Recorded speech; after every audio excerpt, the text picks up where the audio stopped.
Hello बच्चों, I hope आप लोग अच्छे होंगे। आज से हम लोग स्टार्ट करेंगे भारतीय अर्थव्यवस्था, इंडियन इकोनॉमी। कई दिन बाद वीडियो आ रही है, लेकिन अब से कंटिन्यू होगा। दिवाली की छुट्टी में शायद वीडियो नहीं आ पाई, लेकिन अब से रोज़ वीडियो आएंगे। ठीक है, आज से हम लोग क्या स्टार्ट करेंगे? भारतीय अर्थव्यवस्था, इंडियन इकोनॉमी। ठीक है, स्टार्ट करते हैं। Indian economy.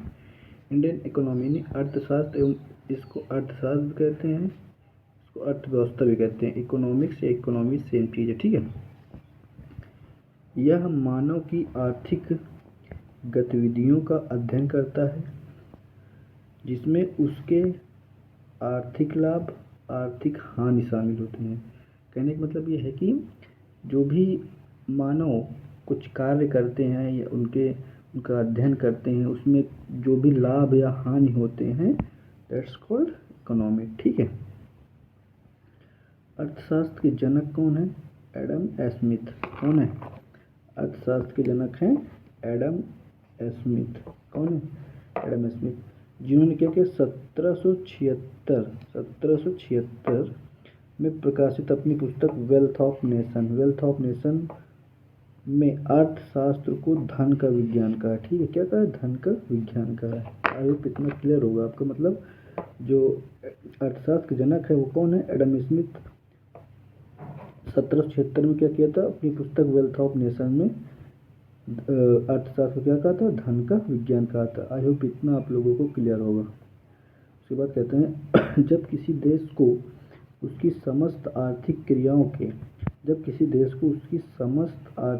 के संदर्भ में परिभाषित करते हैं तो उसे अर्थव्यवस्था कहते हैं। अर्थव्यवस्था मतलब जब किसी एक देश के अंदर उसकी समस्त आर्थिक क्रियाओं को, मतलब जो आर्थिक क्रिया मतलब जो वित्तीय जो आर्थिक कार्य होते हैं, उसके उस देश के अंदर, एक देश के अंदर जो भी कार्य होते हैं, आर्थिक क्रियाएं होती हैं, उसे क्या कहते हैं? हम लोग अर्थव्यवस्था कहते हैं। ठीक है, इसका वर्गीकरण हम लोग निम्न श्रेणियों में करते हैं। कौन सी? कैपिटलिस्ट इकोनॉमी ने पूंजीवादी अर्थव्यवस्था। पूंजीवादी अर्थव्यवस्था क्या, उसे जान लेते हैं। इस अर्थव्यवस्था में क्या उत्पादन करना है, कितना करना है तथा उसे किस कीमत पर बेचना है, यह सब बाजार तय करता है। इसमें सरकार की कोई भूमिका नहीं होती है। कैपिटलिस्ट इकोनॉमी जो होती है, इसमें अर्थव्यवस्था में क्या उत्पादन करना है, यानी क्या ग्रो करना है, कितना करना है और किस कीमत पर उसे बेचना है, किस कीमत पर बेचना है, ये सब कौन तय करता है? बाजार तय करता है। ठीक है, इसे पूंजीवादी अर्थव्यवस्था कहते हैं। ठीक है, इसमें मतलब जो है सरकार की कोई भूमिका नहीं होती है। समाजवादी सोशलिस्ट इकोनॉमी क्या होता है? पूंजीवादी अर्थव्यवस्था के विपरीत इसमें उत्पादन, आपूर्ति तथा कीमत आदि का फैसला जो है उस सरकार के द्वारा लिया जाता है। ऐसी अर्थव्यवस्था को केंद्रीकृत या नियोजित अर्थव्यवस्था भी कहते हैं। पहली बार राज्य व्यवस्था का सिद्धांत जर्मनी के दार्शनिक कार्ल मार्क्स ने दिया था। किसने? कार्ल मार्क्स ने दिया था। ठीक, इनकी पुस्तक का नाम है दास कैपिटल। इनकी पुस्तक क्या नाम है? Das Kapital. आई होप इतना आप लोगों को क्लियर होगा। मतलब देखो, सबसे पहले पूंजीवादी में क्या याद रखना है, इसमें जो सरकार की भूमिका वो कुछ नहीं होती। इसमें क्या होता है कि जितनी मांग होगी उस हिसाब से मतलब कीमत बढ़े। मान लो कम चीज़ें हैं तो ज़्यादा हो जाएगा, खरीदने वाले ज़्यादा हैं तो उसका मूल्य क्या होगा? ज़्यादा अपने आप बढ़ जाएगा। मान लो कोई चीज़ कम है, उसके खरीदने वाले ज़्यादा हैं तो भाई रेट तो बढ़ ही जाएगा ना। कोई चीज़ ज़्यादा है, खरीदने वाले कम है तो रेट कम हो जाएगा। दैट्स कॉल्ड क्या होता है? पूंजीवादी अर्थव्यवस्था। समाजवादी अर्थव्यवस्था किसे कहते हैं? इसमें कुछ भी हो, मतलब सरकार इसका मूल्य तय करेगी, उसी हिसाब से जनता क्या करेगी? खरीदेगी। मतलब कीमत, उत्पादन, आपूर्ति सब क्या करेगी? समाज यानी क्या करेगी? सरकार तय करेगी। बेचना कितने में, उत्पादन कितना करना है, ये सब कौन तय करेगा? सरकार। वो होती है समाजवादी अर्थव्यवस्था। आई होप इतना आप लोगों को क्लियर होगा। आगे देखते हैं मिश्रित अर्थव्यवस्था, मिक्स्ड इकोनॉमी। पूंजीवादी अर्थव्यवस्था तथा समाजवादी अर्थव्यवस्था के संयुक्त रूप को, मतलब जो कैपिटलिस्ट में और सोशलिस्ट में हो रहा था, उनका मिक्स्ड जो स्ट्रक्चर बनता है वो मिक्स्ड इकोनॉमी कहलाता है। ठीक है, मतलब पूंजीवादी अर्थव्यवस्था और समाजवादी अर्थव्यवस्था के संयुक्त रूप को मिश्रित अर्थव्यवस्था कहते हैं। आई होप इतना आप लोगों को क्लियर होगा। आगे देखते हैं भारत की अर्थव्यवस्था मिश्रित अर्थव्यवस्था का सर्वश्रेष्ठ उदाहरण है। हमारे भारत में क्या है, दो मिक्स्ड इकोनॉमी पाई जाती है, ठीक है। मलेशिया तथा इंडोनेशिया भी मिश्रित अर्थव्यवस्था, मतलब यहाँ पर क्या होता है, कुछ कुछ क्षेत्र तो सरकार को दे दिए गए हैं और कुछ क्षेत्र जो है वो प्राइवेटाइज, मतलब क्या है, प्राइवेट है। मतलब वो बाजार उनका मूल्य तय करेगा, मतलब जितना भाई उसका उत्पादन होगा उस हिसाब से उसका मूल्य होगा, खरीद जितने ज़्यादा लोग खरीदने वाले होंगे उतने ज़्यादा उसका मूल्य बढ़ेगा। मतलब ये अपना जो भारत है वो मिक्स्ड इकोनॉमी का एक अच्छा उदाहरण माना जाता है, ठीक है। उसके आगे देखते हैं असंगठित अर्थव्यवस्था यानी अनऑर्गेनाइज्ड इकोनॉमी। इसमें क्या होता है, इसमें ऐसी आर्थिक गतिविधियां शामिल होती हैं जिनका लेखांकन नहीं हो पाता है। गैर पंजीकृत अर्थव्यवस्था में नियोक्ता अपने कर्मचारियों को सामाजिक सुरक्षा प्रदान नहीं करते। भारत में लगभग 90% श्रमिक जो है असंगठित क्षेत्र में कार्यरत है, ठीक है, अनऑर्गेनाइज्ड इकोनॉमी में कार्यरत है। इतना क्लियर होगा आप लोगों को। संगठित अर्थव्यवस्था, इसमें आर्थिक गतिविधियों की गणना की जाती है। इसके अंतर्गत श्रमिकों को रोजगार सुरक्षा प्राप्त होती है और उन्हें कुछ निश्चित घंटों के लिए ही कार्य करना होता है। जैसे विकसित देश की अर्थव्यवस्था, मतलब कहना क्या जाता है, अर्थव्यवस्था जो असंगठित अर्थव्यवस्था है उसमें क्या होता है कि उसमें गैर पंजीकृत लोग होते हैं और क्या होता है, उनका कोई भी जो कार्य का समय होता है वो निर्धारित नहीं होता है।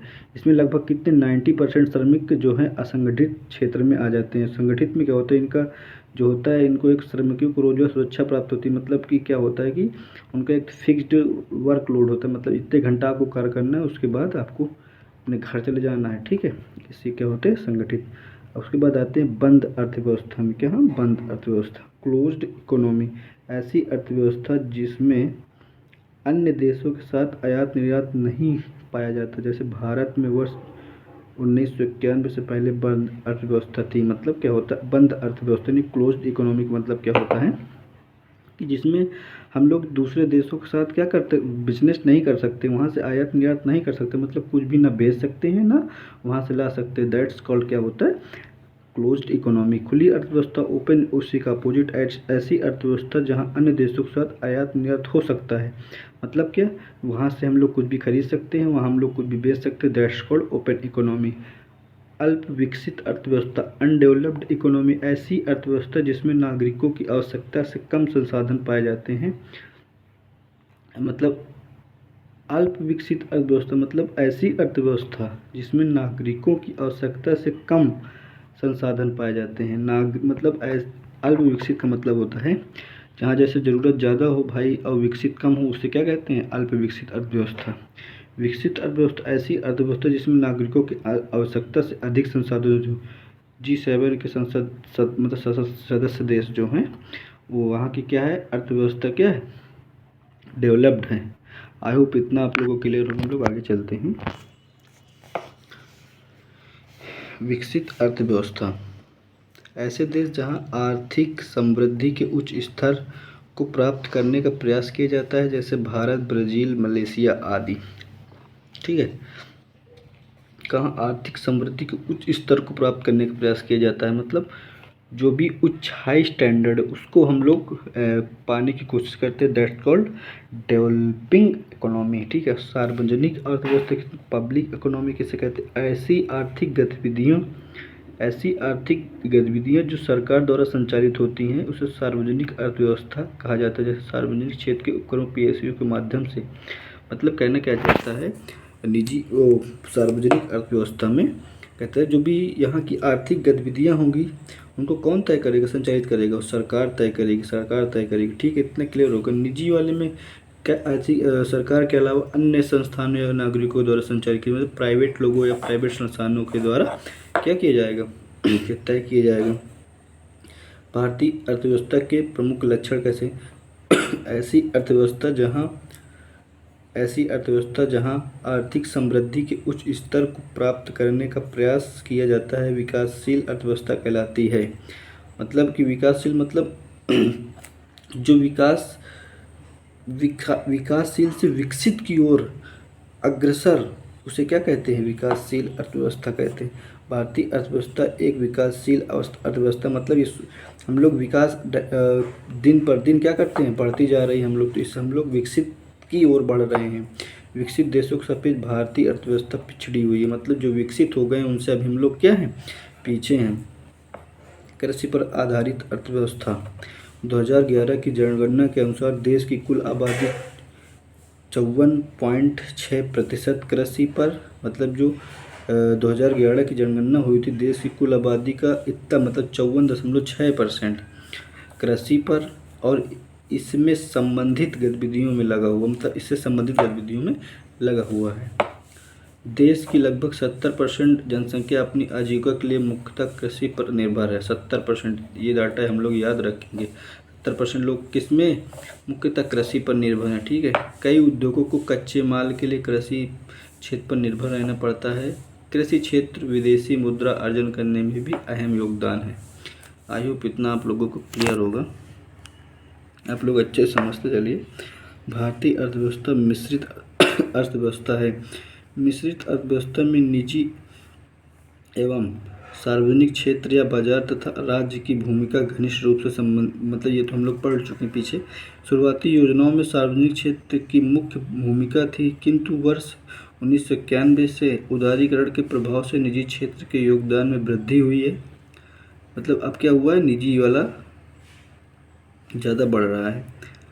भारतीय अर्थव्यवस्था जिन सूचकों के आधार पर विकसित देशों से पिछड़ी हुई है, उन सूचकों का निरंतर सुधार हो रहा है। मतलब जहाँ जहाँ भी हम लोग पिछड़े हुए हैं उनमें सुधार हो रहा है। ये पॉइंट ज़्यादा उतने इम्पोर्टेंट नहीं है, ध्यान रखेंगे बस। अर्थव्यवस्था के क्षेत्र हम लोग पढ़ लेते हैं। अर्थव्यवस्था क्षेत्र जिन्हें अर्थव्यवस्था की आर्थिक गतिविधि 3 श्रेणी बांटा गया, जिन्हें अर्थव्यवस्था का क्षेत्र कहते हैं। प्राथमिक सेक्टर, प्राथमिक क्षेत्र कौन से होते हैं, इसके अंतर्गत प्राकृतिक उत्पादों को उत्पादन के, जैसे कृषि, वन उत्पादन, खनन, मतलब प्राकृतिक क्षेत्र में हम लोग याद रखेंगे। इसमें हम लोग क्या करते हैं, जो प्राकृतिक चीज़ें होती हैं उनका उत्पादन करते हैं। जैसे कृषि हो गई, वन हो गए, कृषि हो गए, वन हो गए, उत्पादन हो गए, मत्स्य हो गए, खनन, ये लोग क्षेत्र।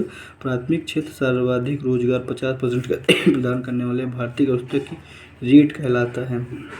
इसमें संलग्न श्रम की प्रकृति को रेड कॉलर जॉब कहते हैं। इसको रेड कॉलर जॉब कहते हैं, इसको हम लोग याद रखेंगे, इसको रेड कॉलर जॉब कहते हैं। अगला देखते हैं कि एक क्षेत्र में यह ऐसा क्षेत्र जिसमें प्राकृतिक उत्पादन को अर्धनिर्मित या पूर्ण उत्पाद बनाए जाते हैं, जैसे गन्ना से चीनी, कपास से कपड़ा। मतलब जो प्राथमिक चीज़, मान लो गन्ना उगाया वो प्राथमिक क्षेत्र में हो गया, गन्ना से चीनी बनाया वो द्वितीय क्षेत्र में हो गया। जैसे कपास उगाया वो प्राथमिक क्षेत्र में आया, कपास से कपड़ा बनाया वो द्वितीय क्षेत्र में आया। सब्जी उगाया प्राथमिक क्षेत्र, सब्जी से जूस बनाया। गेहूँ उगाया, गेहूँ से आटा बनाया द्वितीय क्षेत्र में। इतना आप लोगों को क्लियर होगा। तृतीय क्षेत्र, इस क्षेत्र में विभिन्न प्रकार की सेवाओं का उत्पादन किया जाता है। इस क्षेत्र में प्राथमिक तथा द्वितीय क्षेत्र को अपनी सेवा देता है। मतलब यह जो है वो प्राथमिक से द्वितीय को अपनी सेवा प्रदान करता है। जीडीपी में इसका योगदान 50% के अधिक, जो सर्वाधिक है। जो बीमा, बैंकिंग, चिकित्सा, ये शिक्षा, सभी कौन से आते हैं, मतलब टीचर हो गए, चिकित्सा वाले क्षेत्र हो गए, पर्यटन वाले, बीमा हो गए, ये सब किस में आते हैं, थर्ड वाले में, तृतीयक में। मतलब देखो फर्स्ट और द्वितीय को ये क्या करता है, हेल्प करता है। तो चतुर्थ क्षेत्र में ऐसा क्षेत्र जो ज्ञान सूचना पर आधारित होता है, जिसे चतुर्थ क्षेत्र कहते हैं। इसमें सूचना पर आधारित, ठीक है। पंचम क्षेत्र में क्या हो जाता है, अर्थव्यवस्था के इस प्रकार के अंतर्गत शीर्ष स्तर के निर्णय लिए जाते हैं। इसमें सरकार शामिल है, कानून पारित करता है, इसे शिक्षा, उद्योग एवं वाणिज्यिक क्षेत्र पर निर्णयकर्ता भी शामिल है। इतना क्लियर होगा। नोट, ये कुछ इम्पोर्टेंट नहीं, इसको आप लोग ध्यान मत रखिए,